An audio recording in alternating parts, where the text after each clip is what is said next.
I told you it's a packed show. Welcome back in. This segment brought to you by our friends at the law offices of Ogle, Elrod, and Brill. You name it, they can handle it. From family law cases to car accidents, from workers' comp cases to criminal defense.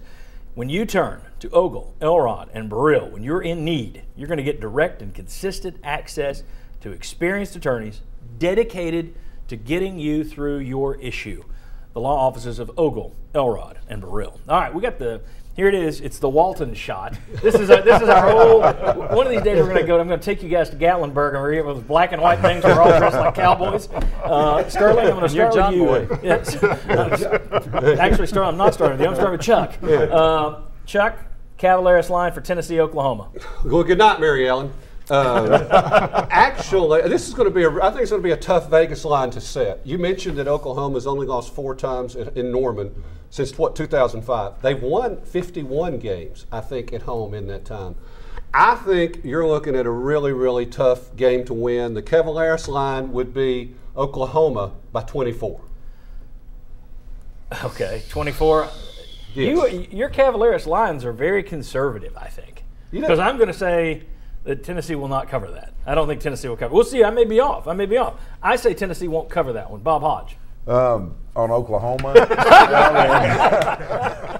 that pretty much answers that. Yeah, you don't think Tennessee will cover 24. David Ligon. I don't either. I think I'd put the money on Oklahoma.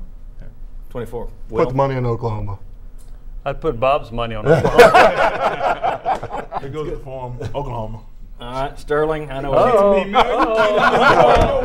It's all wrong, baby. Tennessee 30, Oklahoma 27. Let's go. Yeah, but you care to really put money on it? Yeah. I got 5 on it. Yeah. Okay. I got 5, baby. Let's go. All right. Let's talk about this. Here's the problem I see for Tennessee with Oklahoma. There's 3 things that I think could really work against Tennessee that are all in Bob Stoops' head. One, he hates the Southeastern Conference. Hates it. Talks about it constantly. Talks about how it's not a strong conference. I think if he can run it up, he will. Mm-hmm. Secondly, his brother coaches at Kentucky. His brother is trying to rebuild in this same league. If he puts it to Tennessee, he's helping his brother's cause in recruiting battles or wherever. Finally, and this one's big, college football playoff coming up this year. If Oklahoma's trying to impress the selection panelists, Condoleezza Rice and all the other people, if they're trying to impress them, they need to have a bigger margin of victory against Tennessee than, say, Alabama will, or Georgia will, or if Florida's in the mix. I just think Bob Stoops is going to stick in his spikes and twist if he can. Jimmy, I'll let you have the final word. Do you agree with that? I think you're right, and I think the first half Tennessee may be able to hang with them. I think the second half Oklahoma's depth and the atmosphere.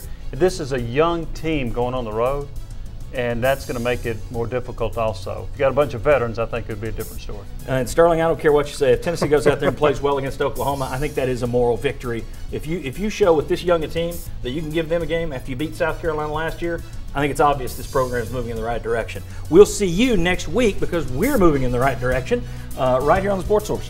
See you next week.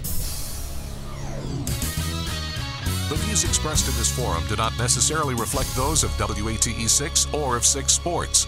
This has been a paid program.